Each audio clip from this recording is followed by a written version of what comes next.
அனைவருக்கும் வணக்கம். இந்த பதிவில் நான் உங்களுக்கு பங்குனி உத்திரம் திருவிழாவை பற்றி சொல்கிறேன். பங்குனி உத்திரம் என்பது தமிழர் பாரம்பரியத்தில் மிகவும் முக்கியமான திருவிழா. தமிழ் மாதமான பங்குனி மாதத்தில் உத்திரம் நட்சத்திரம் சேரும் நாளே இந்த திருநாள். இந்த நாள் பல தெய்வ திருமணங்கள் நடைபெற்ற புனித நாளாக கருதப்படுகிறது. அன்பு, உறவு, தியாகம், தெய்வீக சங்கமம் ஆகியவற்றை நினைவுபடுத்தும் நாள் இது. சிவபெருமான், பார்வதி தேவி ஆகியோரின் திருக்கல்யாணம் பங்குனி உத்திரம் நாளில் நடைபெற்றதாக புராணங்கள் கூறுகின்றன. தட்சன் என்ற மன்னனின் மகளாக பிறந்த சதிதேவி சிவனை மணந்தார்.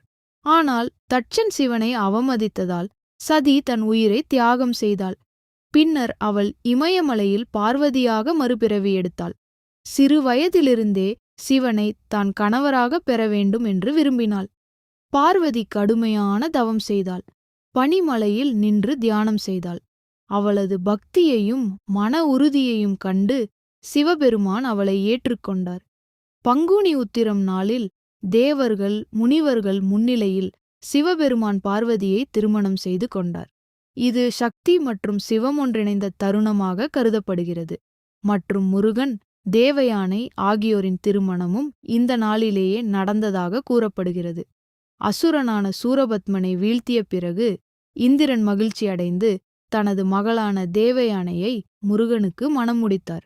இந்த திருமணம் திருப்பரங்குன்றத்தில் நடைபெற்றதாக புராணங்கள் கூறுகின்றன. இது வீரத்திற்கும் தர்மத்திற்கும் கிடைத்த வெற்றியின் அடையாளம். பின்னர் முருகன் வள்ளியையும் மணந்தார். ஆனால் தேவயானையுடன் நடந்த திருமணம் பங்குனி உத்திரம் நாளின் சிறப்பாக கருதப்படுகிறது. மற்றும் ஆண்டாள், ரங்கநாதர் ஆகியோரின் தெய்வீக சங்கமமும் இந்த நாளில் நடந்ததாக வைணவ சமயத்தில் நம்பப்படுகிறது. ஆண்டாள் சிறு வயதிலிருந்தே விஷ்ணுவை தன் கணவராக நினைத்து பக்தியில் வளர்ந்தாள். திருப்பாவை, நாச்சியார், திருமொழி போன்ற பாசுரங்கள் மூலம் தனது அன்பை வெளிப்படுத்தினாள். இறுதியில் ஸ்ரீரங்கத்தில் ரங்கநாதருடன் ஆன்மீகமாக ஒன்றானாள். இது பக்தியின் உச்சம் என கருதப்படுகிறது. மற்றும் ராமர், சீதை ஆகியோரின் திருமணமும் பங்குனி உத்திரம் நாளில் நடைபெற்றதாக சில புராணங்கள் கூறுகின்றன. சிவனின் வில்லை உடைத்த ராமர் மிதிலையின் மன்னன் ஜனகரின் மகளான சீதையை மணந்தார். இது தர்மமும் அன்பும் கடமையும் ஒன்றிணைந்த திருமணம். இருவரும் வாழ்க்கையில் பல சோதனைகளை எதிர்கொண்டாலும் ஒருவர் மீது ஒருவர் வைத்திருந்த நம்பிக்கை நிலைத்திருந்தது. இப்போது பங்குனி உத்திரம் திருவிழா எப்படி கொண்டாடப்படுகிறது என்று சொல்கிறேன். குறிப்பாக முருகன் கோவிலில் சிறப்பான விழாவாக பங்குனி உத்திரம் கொண்டாடப்படுகிறது. இதில் பக்தர்கள் காப்பு கட்டி விரதமிருந்து பங்குனி உத்திரம் அன்று பால்குடம், காவடி, வேல் குத்தி வேண்டிக் கொள்கிறார்கள். தமிழகத்தில் பல கோவில்களில் இந்த நாள் மிகுந்த கோலாகலமாக கொண்டாடப்படுகிறது. இவற்றில் தெய்வ திருமண விழாக்கள், தேரோட்டம், அபிஷேகம், அலங்காரம் போன்றவை நடைபெறும்.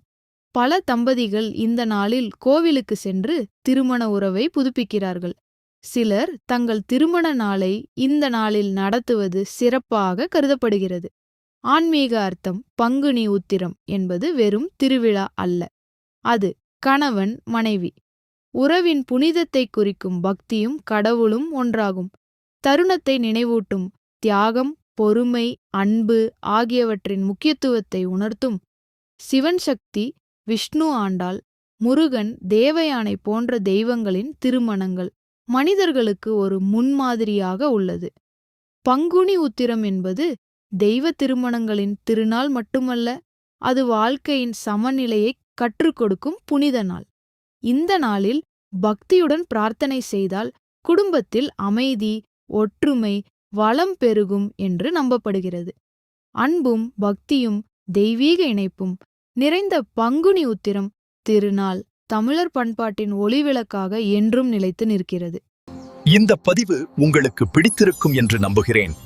இதுபோன பதிவுகளுக்கு தொடர்ந்து இணைந்திருங்கள் மற்றும் லைக், கமெண்ட், சப்ஸ்கிரைப் செய்ய மறந்து விடாதீர்கள். அடுத்த வீடியோ எதை பற்றி போடலாம் என்று கமெண்ட் செய்யுங்கள். நன்றி, வணக்கம்.